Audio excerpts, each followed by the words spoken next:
So it's that time of the evening where we present the Balvenie Medal.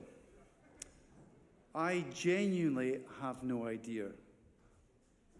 I think there's about 3 people may know, but it's been kept top secret. So, to present this year's medal, please welcome the captain, Ken Ayler.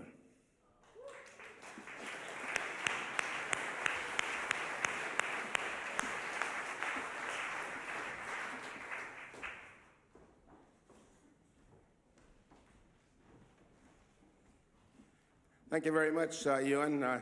Certainly appreciate the introduction. And ladies and gentlemen, that's an exciting moment for us here every year at the Glenfiddich, and it's my pleasure this evening to present the Balvenie Medal. As we all know, the Balvenie Medal has been presented annually since 1985 to a person who has contributed in a positive way over a lifetime of piping. The award knows no boundaries and is non-competitive. Worthy nominees are carefully researched by the committee. The award does not specify political, social, or economic backgrounds. Neither is it dependent upon nationality or years of service. And each recipient has been an example in professionalism, in service to pipers of their generation.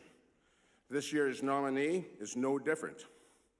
His name will be immortalized in a long list of worthy contributors to our piping traditions, and you'll see those worthy recipients in the back of your program today, many of them since 1985. While the majority of recipients have hailed from Scotland, others have come from such places as Brittany, Australia, and the USA. It cannot be denied that wherever Scots have traveled, they have left their mark on the piping world. Such is the case of this year's nominee. He is not a native Scot. His mother tongue is neither English nor Gaelic. He doesn't reside in the UK, EU, or any of the far-reaching lands settled by Scots immigration. He hails from non-piping roots, a Portuguese-speaking country with its own distinctly South American culture. Far from the traditional home of piping, a country where the bagpipe existed in an untutored form, the music perhaps more indigenous than traditional, without proper technique or sound. A country with a mix of poverty and wealth. His story commenced at the age of 14 with the discovery of a Donald Shaw Ramsay recording and the subsequent visit to Sao Paulo of the famed British Caledonian Airways Pipe Band, and this year was 1982. He became a piping pioneer, a missionary of sorts. He was the first Brazilian to study piping in Scotland at the College of Piping, where he had lessons from Balvenie medalists Seamus McNeill and Thomas Pearson, as well as his mentor, Eddie McClellan. He started the Scottish Link Pipe Band, the first South American band to attend the World's Pipe Band Championships. At his own expense, he organized formal lessons for Brazilian groups in Petrópolis and Sao Paulo, introducing proper instruction to otherwise unstructured learning by ear. He has personally subsidized donations to aid school groups in Petrópolis, the Marine Band in Rio de Janeiro, and the Presidential Guard Band in Brasilia, while also assisting with their instruction. He formed the current Brasil Caledonia Pipe Band, winning the 2013 South American Pipe Band Championships, and at his own expense, he's invited several international instructors to Brazil for instruction. He's created musical events tailored to specific needs and the profiles of the average Brazilian pipe band musician, much like parades that brought countrywide pipers together. Probably the most important thing that our nominee has accomplished in his 35-plus years has been his charitable work in the favelas of São Gonçalo, near Rio de Janeiro. He has aided many young people who would otherwise fall victims of crime and drugs on the street. Two groups under the daily guidance of J. Paulo Filo and Johnny Mesquita now exist with their own building and practice facilities.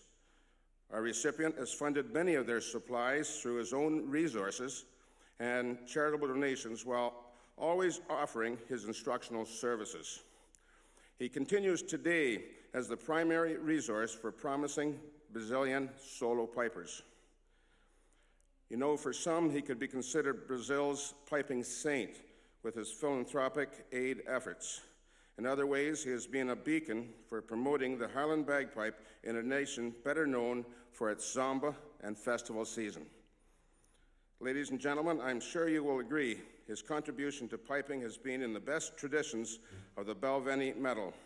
And on behalf of the William Grant Foundation and Balvenie Whiskey, I am delighted to present to you a worthy recipient and a good friend from Sao Paulo, Brazil, Cristiano Bicudo.